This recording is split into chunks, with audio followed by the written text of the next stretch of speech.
Pretty much like cut in the hand, bleeding, packed, like this is our last chance. There's no second option. There's like no plan B. If this doesn't happen by the time I'm fucking 30, and that's pushing it. If this doesn't happen by the time I'm 30, like I'm blowing my head off. Cause no offense to anybody who works 9 to 5, I can't spend the rest no of my disrespect life to anyone, but I know that this is probably the only life that I get, and I'd like to leave my mark. Staring at the water, looking like a bunch of sand, looking to my eyes, and all you see is motherfuckers steady toe tagging, bitch, I'm bagging up the dope, no ratting to the poke, acting like you shot, keep the letting pull across my fucking throat. Hoes go, oh no, heard this motherfucker like to get buried, those, and I don't know if I want to go, but me, you better be into his soul. Gave her the number to my phone, pull a dial up, 666, and she needs to get a hold of me. And hopefully, she'll give me a call when she is home and free and lonely. Phone rang twice, but I missed both calls. I was hanging in the hall too free.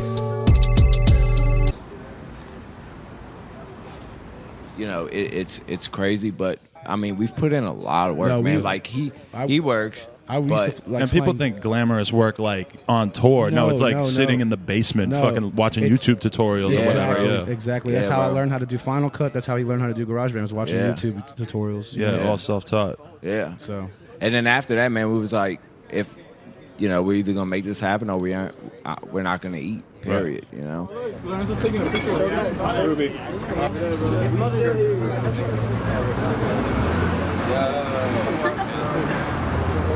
Are you from Detroit? No. Shit hard. You got the sticks out there and shit.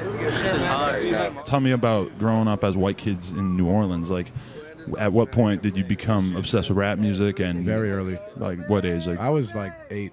Right, because it was the first music you listened to, right? That's the boat I'm in too. It was like Snoop Dogg and shit. Actually, like I said, I guess I kind of got into it through Lil Wayne and like Juvenile, and then he would show me all the other shit like Fifth Ward Weebie and PNC and all that kind like of shit. local shit that was hot. But I first got introduced to it from Gangsta's Paradise, Coolio. It's cracking out here, dog.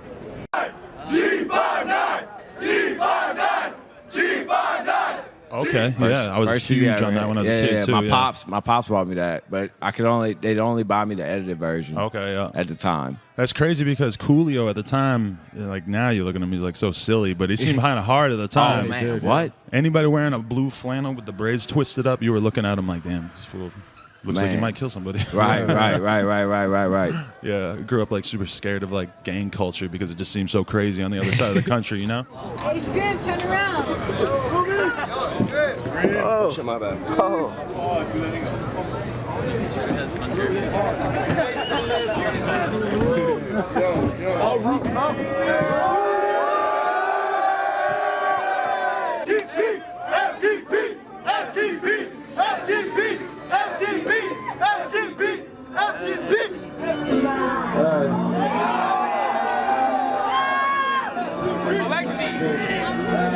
From an early age, did you feel like accepted in listening to rap music, or did you want to rap right away? Here's the thing. Like, I grew up on. They got this place, the West Bank. It's like you cross the river. There's a G&O. Okay. You cross the Mississippi River, and it's considered like the West Bank of New Orleans.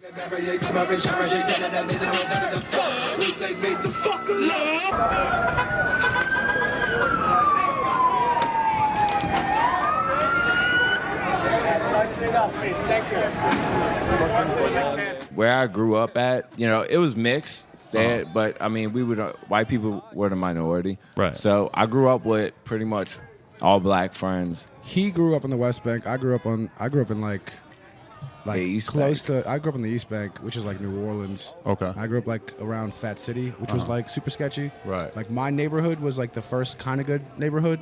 And Fat City was like where all like the drugs and all that shit was. It's always kind of weird because it's a checkerboard. Like you have like it's a street away. Bad area, good area, Right, bad area, yeah. good. One street is like really good. Just take the next one wrong street turn. is And a just lot of people don't understand that because they want to pigeonhole everywhere people live. Like, oh, that's a white area, that's a black area, it's that's not a how it good area, works. that's a bad area. Yeah, but It, it's not like it that in just most mixes. places. Yeah, it's weird. not over there. Like bro, the same yeah. place where it might be like super rich, like literally a block away is like ghetto as fuck. Baby, you let me know what you care, it's the same thing.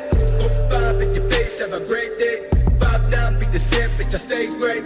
Won't care, you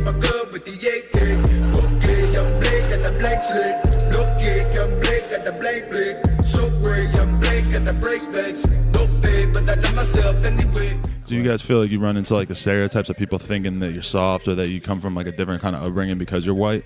They can fuck themselves if they do. Yeah, I mean, we haven't really like ran into anybody I haven't really that's ran like, into like you know any what I'm racial saying? shit before. Right. Like, Half the people, I mean, a lot of people that listen to us probably don't even think we're white, you know? actually, yeah. we've gotten that a lot. People will be like, "Oh my god, these guys are white." Right. And it's like, why does it fucking matter? Do you feel like it's not that big a deal to be a white rapper in 2015? I mean, I get the cliche and shit, but like, I just so happen to be white and rap. Motherfucker coming at the fucking set. Made out of roaches and locusts. Smokers who make waves like Moses, no motive. Fucking some coeds that think I'm a poet. But fuck it, I poet, tell them something. Just to tie in, like when you said, when we first started listening to Cash Money, did we like look up to them? And yeah, I did. Yeah. Like, I wanted to be Lil Wayne when I was 7. Like I was like, but I also felt weird in my own skin because I wasn't that. You know what I Right. mean? I wasn't from the project. So to kind of come full circle is kind of tight.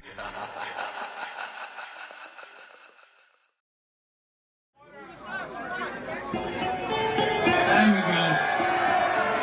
All right, I hope you guys know this fucking song because it's not fucking quiet.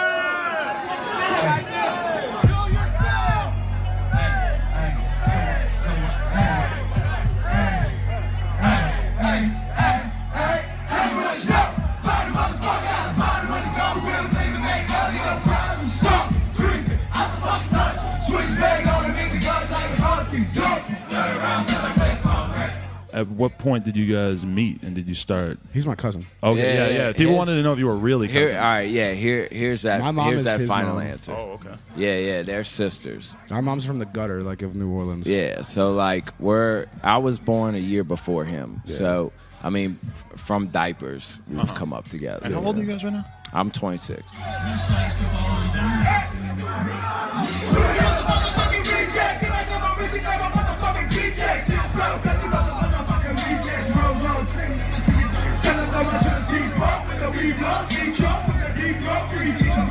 But what about from like a music standpoint? Like at what point did you realize like, oh, I'm going to be rapping with my cousin? Well, the thing is, I started playing music at like 7. Okay. So I never really wanted to try the rap shit because I was always kind of scared to and like what do people think and blah, blah, blah, blah. Right. And he was doing the DJ shit. We actually didn't link up till like literally a year or 2 ago.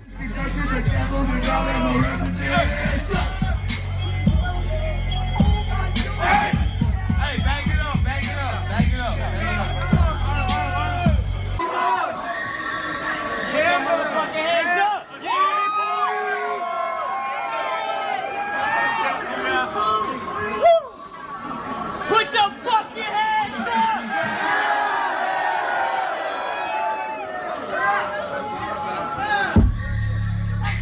Outside of the whole black rock, 10 rolled up with a rock. Say they all wanna live, but I just wanna die. How did Puya find out about you guys, or how did they start showing up? Apparently, like, I don't know. Apparently, he just liked our music. We found out because he commented on one of our videos saying, like, this is fire. And Right. it said, like, Puya. And we thought it was just bullshit. We're like, all right, what the fuck? And then I saw the YouTube channel was Buffet Boys, and I was like, wait, what the fuck?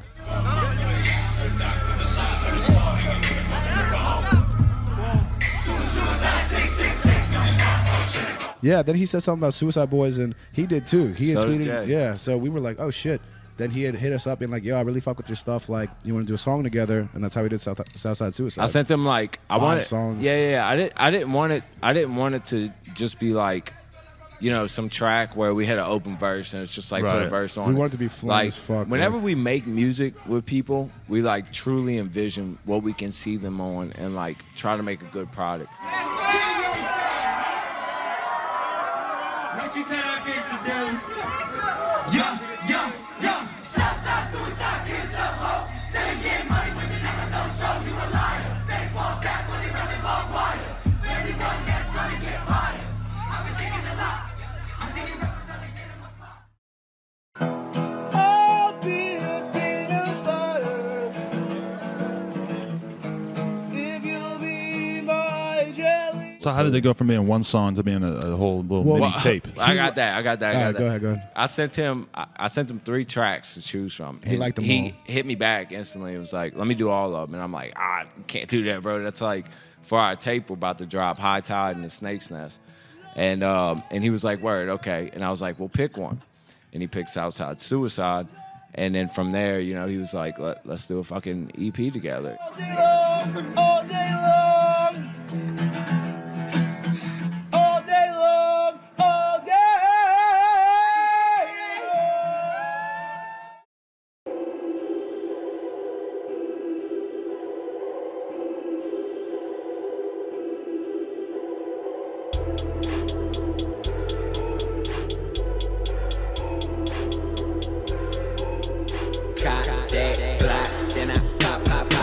Bodies drop in my drop top, hella fuck cops, cause I won't never stop, hit the bins and When he said that, you were probably like really fucking shocked, right? Because I was telling my fucking fucking big ass dad, fan bro. and trying to explain him, showing him like, pictures of Puyo on Google. I'm like, Dad, blah, and he don't know who the fuck, you know what I'm saying? scrim just hot. Fuck all your busters, ain't shit in my eyes. Brain no fried, call 'em by mine to kill all you fuckers in. Grez was telling me that Puya jammed us the whole time on tour, which is still hard for me to believe. That's that like crazy, yeah. I still have a hard time believing that people actually fuck with my music, because like for so long in the punk scene I just got shit on for like 10 years. Right, you know what I'm saying? Just trying my hardest, nobody liked it. So now that people like actually fuck with my music, I'm just like, what? Especially like my friends, I'm like, what the fuck? Like, this is weird. Pick me up about 60 bucks, sticky nuts, just a quick re-up, then I'm up and away. Bitch, I'm right, take me to my fucking... He opened up like this whole audience for us, and like a lot of people found out about us through that one song with Puya. Right. So shout out Puya, love you. Bitch, throw my brains away. Gray matter scattered in the sand, surfing blood-soaked waves. Everyone out here is supporting my dream. Everyone, you motherfuckers, make your dream. My life was shit. I was a heroin addict, been addicted to opiate for 10 years, lost my job, hadn't worked in like 3 years, was hustling just to get, scraping up change to get cigarettes and fucking gas. So, like, yeah, we want more and shit, but We're also grateful. without them, every time I see them, you know what I'm saying? It's a surreal feeling. It's hard for me to put into words, like, what my life was and what they have changed it to, because without them, you know what I'm saying, who the fuck am I? You know, I make music for me, but at the end of the day, it's good to know that there's this many people that fucking feel what I'm talking about. I want people to feel the way I felt when I heard bands that made me feel a certain way. The feeling I get listening to that band and being like, this is what I want to do, like, this speaks to me, like, I love everything about this band, the artwork, the fucking lyrics, the music, like, this band is perfect, like, how did they do this? That's what I want to do for people, and I want them to feel that way and then do the same thing for people behind them, and I want to continue that cycle. Because to me, that's what makes whatever your favorite music is your favorite fucking music. It's because it makes you feel a certain way, and I don't know. To me, that means more than anything, more than money, more than anything. Locked in my room, 4 black walls, tied the noose, no recall, no result, fuck withdrawal, rather shoot up till I fall. Murder on call with the 5-9, 20 years and it seemed like a... What probably a lot of people want to know is, like, how did you develop your aesthetic in terms of musically? Like, you guys have a very unique sound. You guys are dark. The videos are dark. What influenced you to become like that, you think? To be honest, like, all right, I've always been into, like, depressing ass music. I'm naturally just a depressed person. Like, I don't wake up every day like, oh, wow, what a new day. I have to, like, convince myself, like, it's not a be gimmick, that bad. man. It's not a gimmick. Depression. People think, like, oh, fucking edgy, cringy, like, gimmicky. Like, no, fuck y'all, whoever's saying that. Like, this is, like, what I rap about is, like, the shit that I go through. And, like, even before rap, the music I was making was, you know, just emotional shit, like what I was going through, what I'm feeling, you know. Suicide Boys came about from we were doing solo stuff. Like Adi had a mixtape out called Pluto. We were doing solo stuff, but we're still G59, you know. We would do, like, his release would be like in April, then we would work on my stuff the next month, and then we would focus on him next, and then we realized that was kind of stupid. Well, we did some songs together, man, and they were just, they were real stronger. Smoke a Sack is the first song we ever did together. Than when we were apart.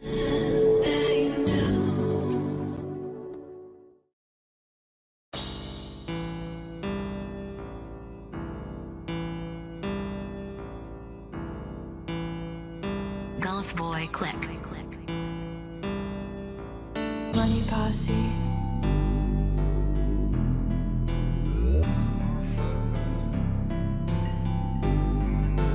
Ooh, big head on them.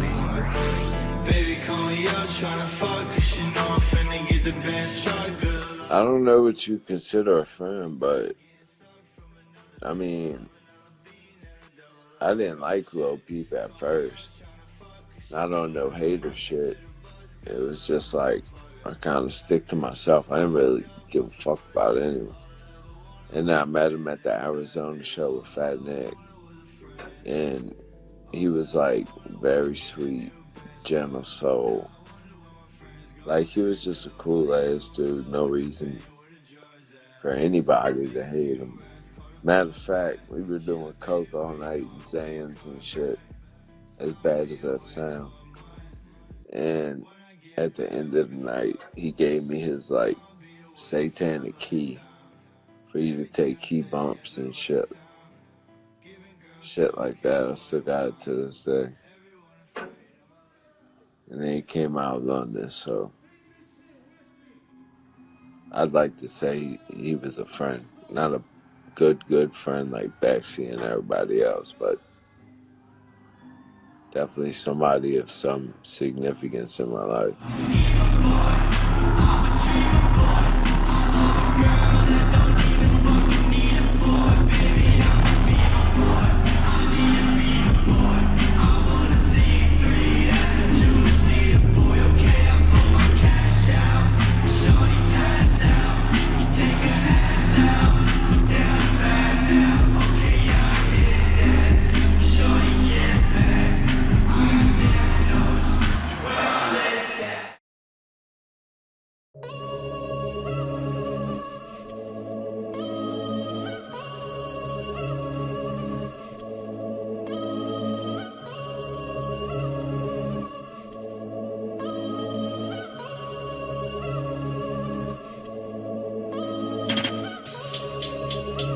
I moved up, you know, of course, I mean, you can't get your pills, bro. You got to do something. So right. It's easier to get, right? I got that, and, you know, I started snorting it. And everything, I'm what you call a function addict, you know what I'm saying? Like, I'll be able to, I'm not going to be ducked out, passed out somewhere. Ignoring calls and shit. I can function. So we're doing our thing, and I'm doing Ron, you know, I'm snorting it and all that.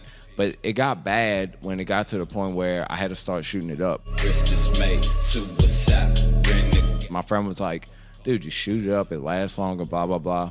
So it got to that point, and I mean, shit, man. First time you shoot heroin up, you know what I'm saying? I refer it to as like talking to God, you know? It's that crazy. I mean, I can't explain it, you know?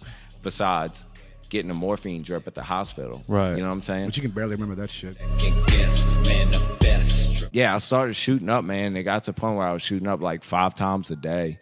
And I wasn't doing music anymore, you know? I was just like, I became a hermit. Like, the only time I would leave the house is to go meet my friend by the gas station, buy a gram a day, which was like $200.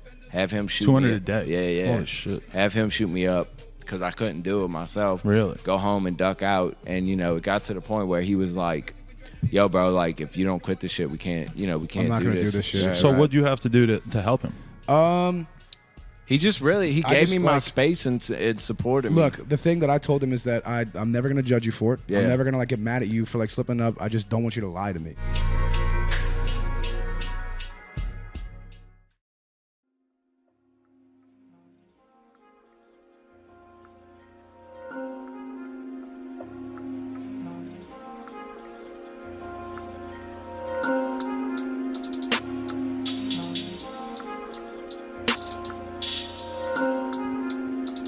You can slip up. I'm not going to be like, what the fuck, dude, you junkie. I'm never going to do that to you. I'm not going to judge you. Everybody does what they do. And I've lied to him a lot, but well, there was a point where hard. he was lying to me, and then I told him, like, look, if we cross this bridge one more time and you lie to me again, like, I straight up been done with Suicide Boys. Right. I'll do my own fucking thing. Like, that's it. I'm done. I gave you your chances. It's hard though, bro. When you're an addict and you're in that position, right? You know, people say, "Oh, just be upfront with me," but that's very hard. He would very cry, hard. straight up. He would cry, like, it's very hard. Because at one point I was like, well, "I'm your fucking cousin. You've known me for life. Why can't you just be honest with me?" And he would cry, being like, "Because even though I don't want to hurt him, yeah, I don't want to disappoint him." Exactly. I'm trying to thrive inside. I had to test When did you feel like you actually were safe and you weren't going to be doing H anymore? He went through like me and his dad kind of made him like sit on the couch and just go through the shit. You know what I'm saying? Like just go through the withdrawals, and then he got on the Suboxone, which helped a lot. Okay, so that's like the Suboxone it's kind of like a methadone, right? But it's a newer version, opiate blocker. And it was just to do H, he would not feel it if he was on Suboxone. Right. And it keeps you from feeling like shit. Like all those chemicals that are so unbalanced in your brain now, because of that, it takes away the cravings. You know, just because when you come off of that shit, man, you just feel empty. You feel like something's missing. I mean, it's very hard to describe to someone if they haven't been through it.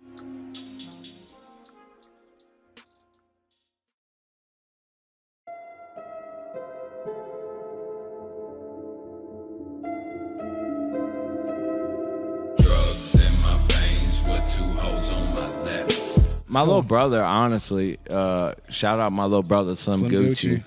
He's a little up and coming producer. He's part of G59. He produced our latest video, To Have or To Have Not. 13 years old.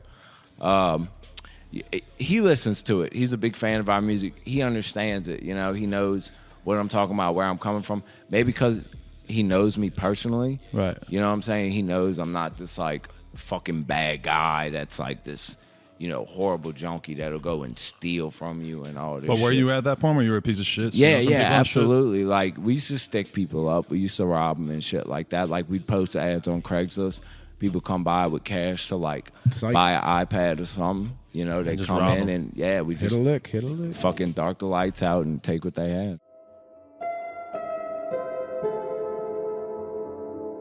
I mean, but most of it, because basically, I think people like us so much, if I may. I mean, not being egotistical, but because they can relate to us on such a deep, personal level. Because what we're talking about is like really deep and strong and shit that grabs you, not just in the bottle, popping clubs, or I'm better than you and you ain't shit. Right. Like, we're on some like real. So the support has been like people being like, dude, if it wasn't for your music, like, I wouldn't have gotten through this day. I wouldn't have gotten through this year. I wouldn't have gotten through this. We used to fear that, like, oh shit, what if like somebody actually does kill themselves listening to our music? But we've actually gotten a lot of the exact opposite reaction. Right. People saying like, yo, dude, my mom died last week and y'all dropped that. It's like, damn, I'm not alone.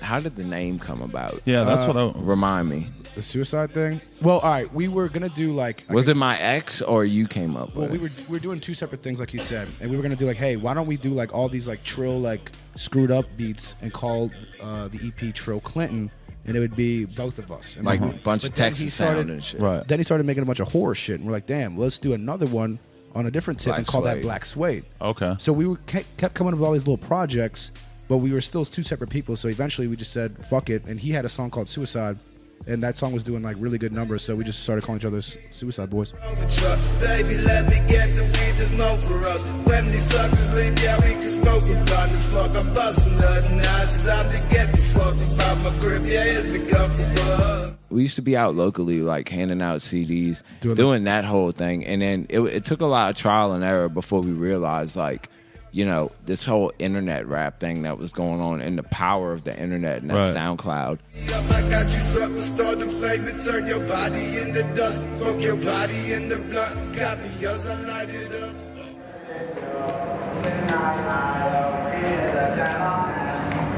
Baby, you won't find out. I know you were the last good thing of this part of town. Feeling fresher than the Rizzler. It's been a long day, but you know, living never stops, baby. Call me Obi-Wan Kenobi. Say hi to the camera, guys. Obi-Wan Kenobi.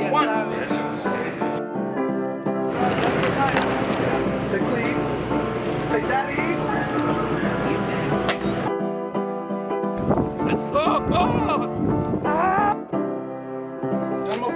Obi-Wan. Ya sabe, güey.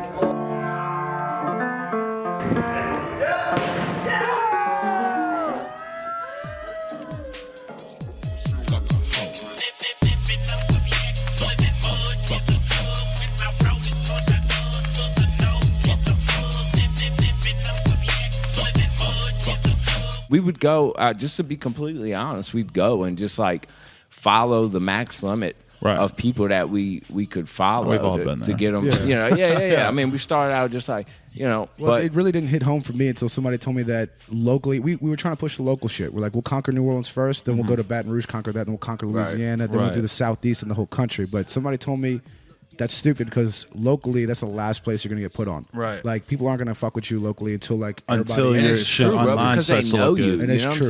To this day, we don't know in New Orleans if anybody even knows who we are.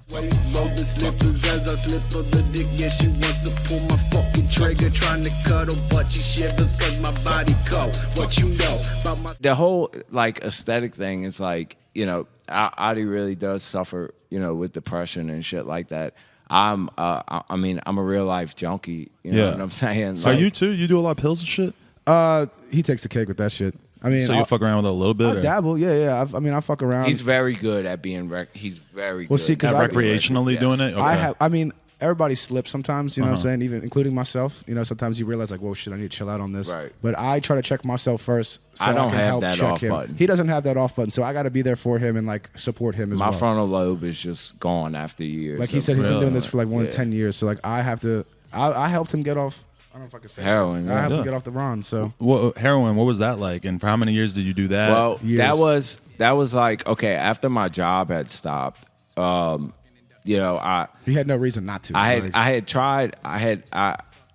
tried getting off of like, you know, the Roxys and Oxys and all that shit, and I made it about 20 days.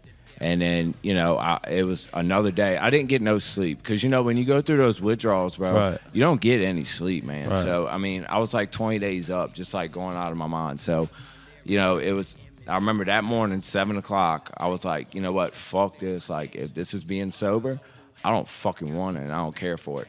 And I went out and I got some Roxys and I was able to do that for a couple weeks, but they started cracking down on pills. I don't know if anybody remers. I remember when they fucked up the coating on the Oxys. Yeah, they started fucking around. So I knew I'm going to sound like a junkie too because I know that. But I knew everybody was going to start moving to H, and sure enough, that's what started. Always. Where I'm from, everybody dying from like Boston area, like in New Hampshire, in New England. Yo. Just the other day, a kid I walked to school with died of fucking heroin overdose. Yeah, I've all the known time. like literally 20 people like my age that have died of overdosing. Yeah, there's I got a a huge couple heroin friends problem that in New Orleans.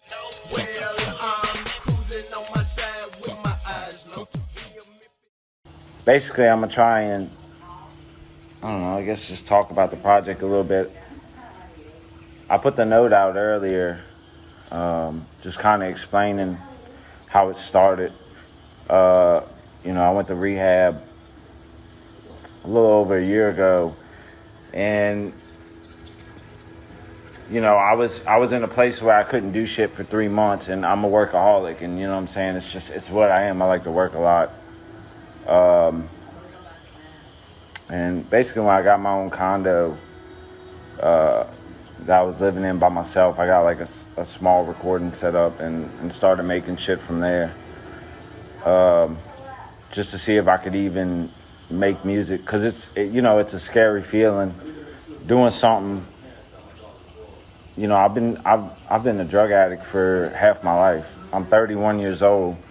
I started doing drugs heavily when I was like 15 years old, and then at 16 it kind of escalated when my grandfather had passed away.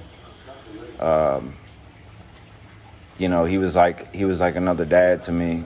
So whenever that happened, you know, I kind of went off the deep end, and doing drugs was all I knew how to do to cope with anything, good, bad. You know, if it was good, I wanted to make it better by getting high. If it was bad, I wanted to fucking numb it up and forget about it by getting high. It's all I knew. But you know, I appreciate. So basically what I'm getting at is it was a big jump getting sober. Getting sober was something I never, ever wanted to do. You know, as this shit, whenever me and Ruby started this shit, you know, I was already a drug addict. And as this shit started, as we started finding more success, you know, it didn't cure any of the problems I had, any of the trauma I had. As much as people think like money and shit, and the success and the notoriety will kind of fix your problems, and maybe this goes without saying, but maybe I was naive at the time and I fucking, you know, I thought it would fix some shit, but it didn't. It kind of just amplified things, and it made it even worse. And then, you know, having the money and the resources to get and do whatever I wanted didn't help either. So I never wanted to get sober. A lot of people tried to step in and get me sober, but one thing I've learned through getting clean is like you can't make someone quit until they're ready to quit. You can do everything in the world, from begging to, I mean, everything. I'm sure you guys know, from begging, you just kind of have to hit a bottom on your own. And in my own way, you know, I hit my own bottom. And even when I went to rehab, I didn't go to rehab trying to do a good, noble deed. Like, I wasn't like, you know what? Yeah, I'm fucking up. I need to go get some help. I was actually in a pretty toxic relationship to where I was just trying to run and just trying to get away. And the only way I could do that legitimately, it's a very complex and complicated story, but the only way I could do that legitimately was, you know, to use the excuse of, I need to go get help. I need to go to rehab. Just get me the fuck out of here. I was just trying to get the fuck out and figure it out later. But, you know, and going to rehab, even when I went there, I had no intention of staying sober whatsoever. You know, I thought I was going to go there for like 2 weeks, dry out, and then be right back to my bullshit. But, you know, something happened. You know, the place I went to Palm Desert. You know, there's a bunch of facilities out there, and the place I went to was really great. The people were really great. And I don't know, man. I don't know how to explain it. It's kind of like a miracle. It's one of those things that'll make you get a cross tatted on your fucking face, because it's just something happened. But I think a lot of that, too, was fear of coming back home. I didn't want to come back home. I still didn't know how to deal with the shit that I had going on here, and that kept me out there. But it's kind of a blessing in disguise keeping me out there, because it allowed me the time, you know, to get myself right and shit. But, you know, I try not to read the comments, but I'm a fucking human. I do it. You know, you read the good, you gotta read the bad. But for the most part, it's been a lot of love, man. You know, it's been a roller coaster dropping this project with like the emotions and going through shit. You know, before it even dropped yesterday, I ain't gonna lie, I fucked up and I went on Reddit. Don't ever do that. And I started reading some of the comments from the people that had, you know, already gotten it over there, and some of the people were saying bad shit and whatever. I mean, it's their opinion, but, you know, it just made me go from here to like fucking, and I was like, fuck, am I doing the right thing by doing this? Blah, blah, you know, just some fear bullshit. One thing about fear, hey, remember this, one thing about fear is not real. That shit ain't real. That shit is an illusion. I just want to say that real quick, because getting clean and getting sober, you know, that was a big thing I had to deal with was a lot of fear. But anyway, yeah, so it's been a roller coaster, man. And, you know, me and my cousin got in the studio yesterday, so it kind of got my mind off of shit, working on our new project. And then, yeah, man, it was time to release. I was super excited. And just going through the comments, it's been a lot of love. It's been overwhelming, and it makes me feel really good. You know, making over 100 songs, it's a you know, it's kind of hard to pick and to tell a story. Like, the fucking solo could have been laced with just straight hard sounding shit. I had it. You know, it could have been laced with whatever, but why even make a scrim album at that point? Why not just fucking, you know, make more Suicide Boy shit? And, you know, that's kind of the conclusion I came to. And you know, with Ruby and the managers, the same with them. And, you know, a lot of those songs, believe me, they're not just in the can forever. You know, there's a plan for everything. You know, some of those songs that I had that were part of that 100 already came out. You know, with Ruby getting on some of them for Stop Staring at the Shadows. Some of them are getting worked on right now. You know, Ruby's still putting verses on them and shit and helping me kind of complete them and make them right. But overall, you know, I read some of the bad shit too, but whatever. It's to be expected, man. Like, art's subjective, you know. If you like it, if not, I see you big mad. You big mad. Scrub used auto-tune, dude. He used auto-tune. Oh my God. Why don't he sound like 2015 Scrim? Why doesn't he sound like he's 25, 24 years old again? Oh my God. That's fuck off. If you don't like it, don't listen, man. But, you know, I feel like it's something that can I feel like it's something that can grow on you.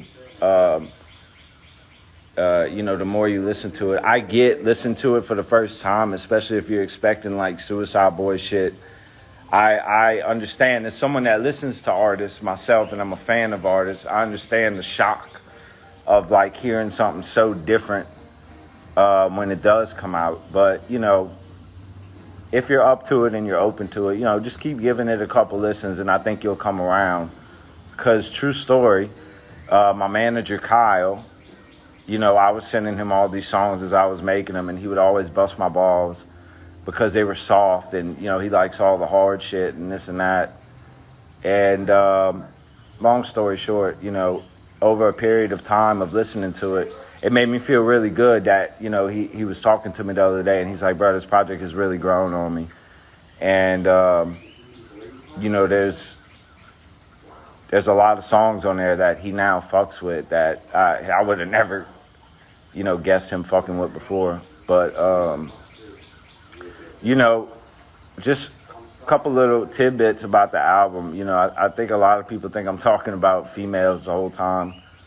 I am. Past relationships, girls that I've tried to have a normal relationship with. But a lot of the songs, you know, I talk about drugs as if they were a female to me, you know, someone that has my heart, someone that I'm in love with. So maybe, I'm not going to say which songs, but maybe go back and, you know, have that in your head whenever you listen to it.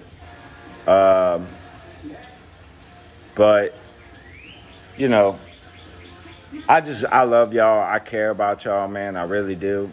I'm not here to explain myself. I'm just here to kind of give you some insight on the album. And, you know, I mean, dude, it would take me all day to sit here and to go into detail of what I've been through the past year. Seriously. I know I'm kind of giving you a concise version, the cliff notes of it. But, you know, I just wanted to give you a little something to the album. And I honestly, now that I've done live a couple times, I fucking enjoy talking to y'all on here. It's dope, you know. I would like to take this moment to thank all the artists that helped us put this on today, and to thank all of you guys for making this possible today. All these artists such as Shetta, Charm, Shakewell, Ramirez, Nate Ravel, and all them fucking boys from Turnstile. Y'all make some fucking noise!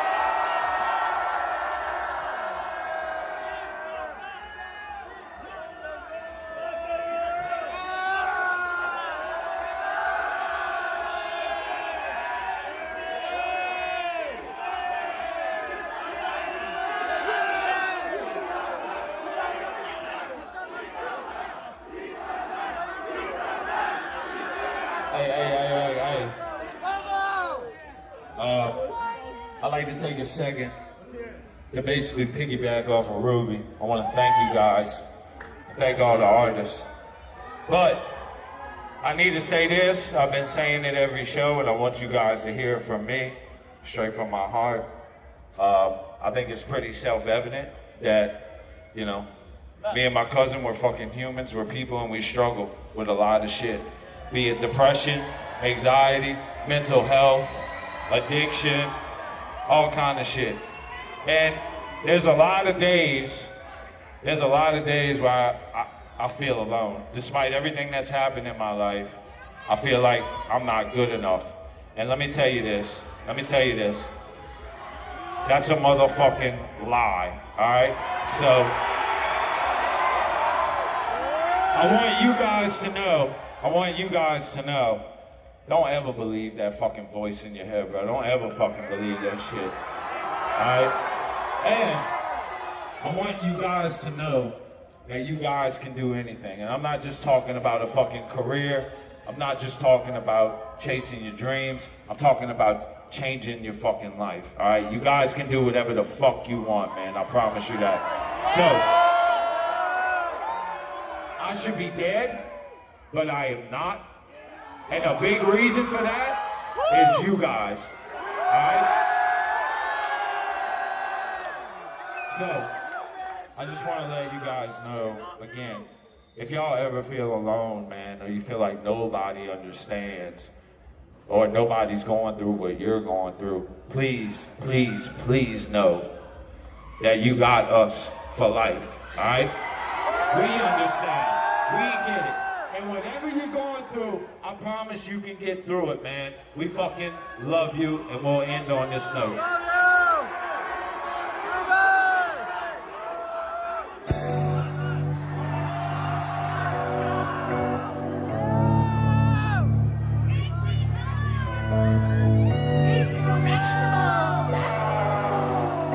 Shout out TikTok.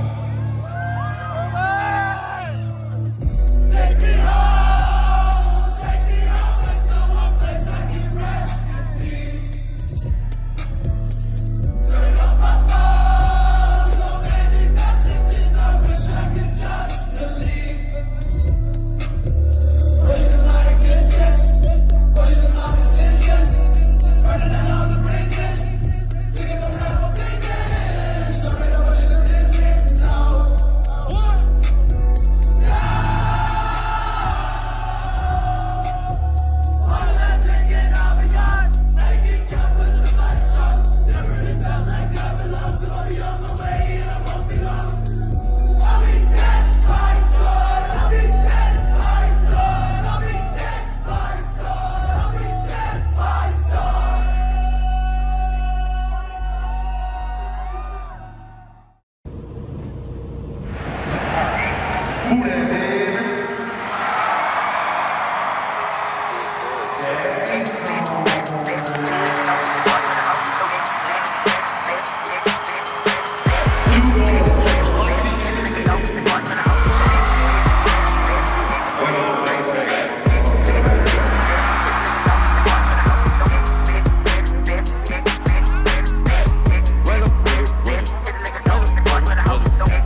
I get that Glock in my yoga pants, fucking that bitch in a yoga stance, swinging that K with a open stance, loaded for smoking that OPM, staying a little bar in the closing in, all of my walls they closing in, 5150 they tryna come get me, just minding my business and mosey in.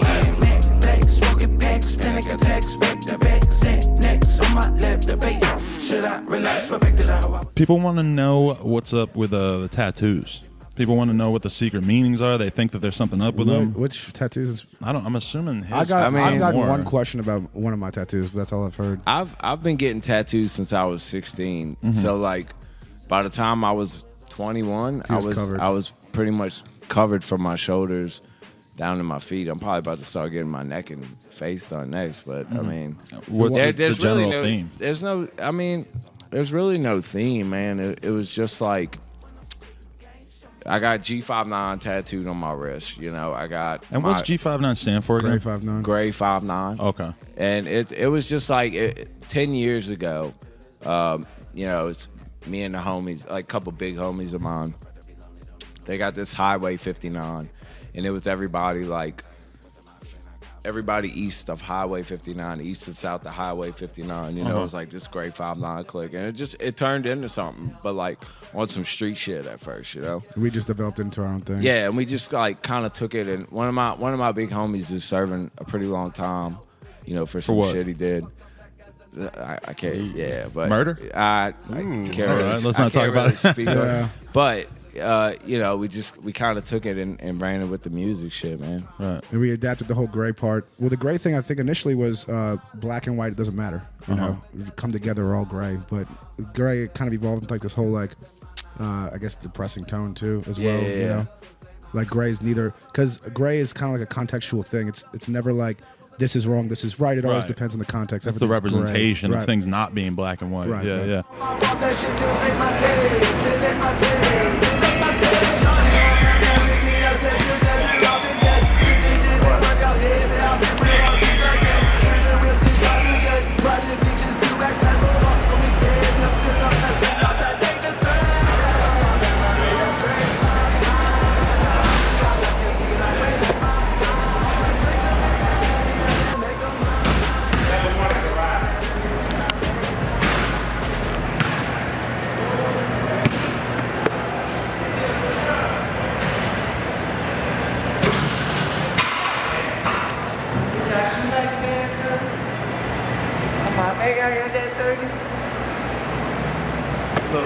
Cody Pack. That was a bar, bro. That was a bar. Joe Exotic when I'm smoking, backward flaming. You get it? Bro, that's what I'm saying. It went. What?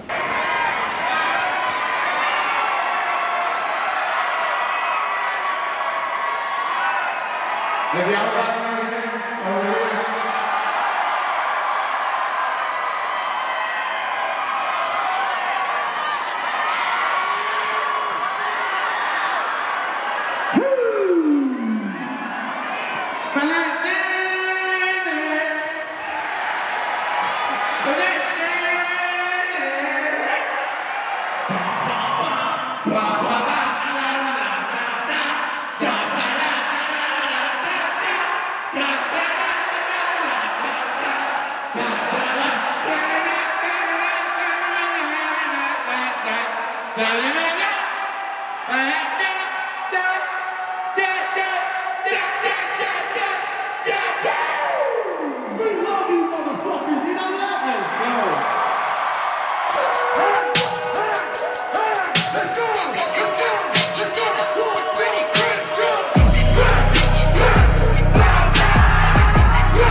That's okay. That's okay. The song is called.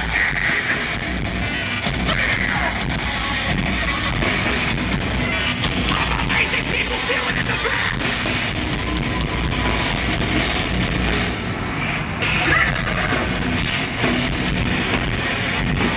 Do I even exist? It's a question I often ask myself.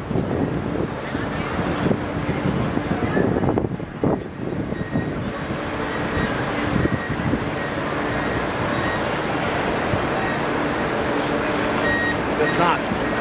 Cleveland till I die. What's up, Cleveland? What? Let's do it. We been getting up in the gizzards, make it like a blizzard. Keeping the eye on these sticks in the grass, swap me just like a lizard. That would taste vanilla, pop a painkiller. With the 45, I feel like the great gorilla. Chicken heads talking, they think I'm a quesadilla. Picking up the pussy, I must be a lady killer. Yeah, I popped a blood vessel in my eye. Oh, I see it. You see it? Pissing too hard. I felt somebody come from behind me. I got really worried for a second. This is my girlfriend. Yeah, bitch, tell me what's happening. It's so big, I'll turn the pussy to the Grand Canyon. All my haters pussy like I keep on smelling sand. Keep it old school, I might pull up with a cannon. Yeah, bitch, tell me what it is. Wake up with a smile, picking out the right fit. OJ in the morning like a stabbed a white bitch. Every color in the fucking rainbow.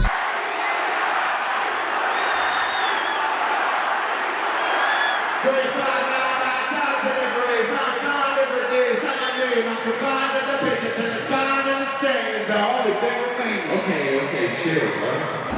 Florida man steals golf cart. Oh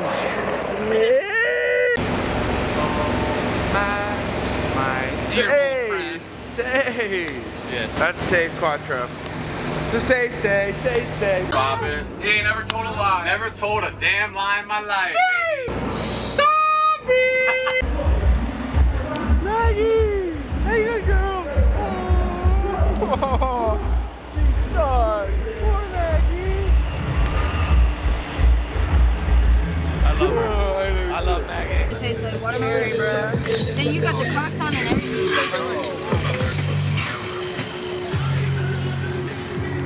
Yeah. Yeah, I'm a stab me a football. Yeah. I'm a dab in the look though. Good to go up with the butt. So what? I'm a dog with the duck there. I'm a dog with the duck there. I called Biden. I said, I'm ziplining from the end zone to the stage, bro. He said no. Would you ever imagine two white trash motherfuckers like us running the arena in the world? Absolutely not.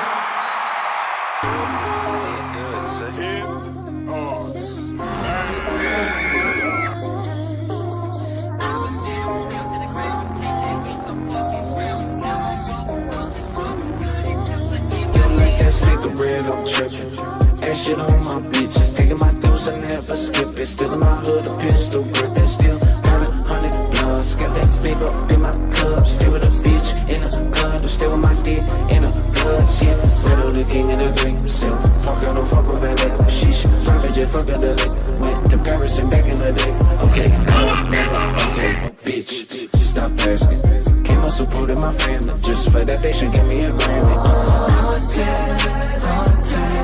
Can't escape my mind. It's like I'm doing time all the time. Exhausted, lost it. Just one little line. Have to talk with God all the time. All the time, all the time, all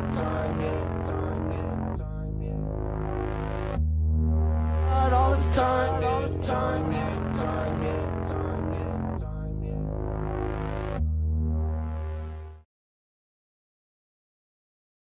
That's it right there, bro. Like, that's it. That's what the work, that's what everything boils down to, is like that fucking moment, dude.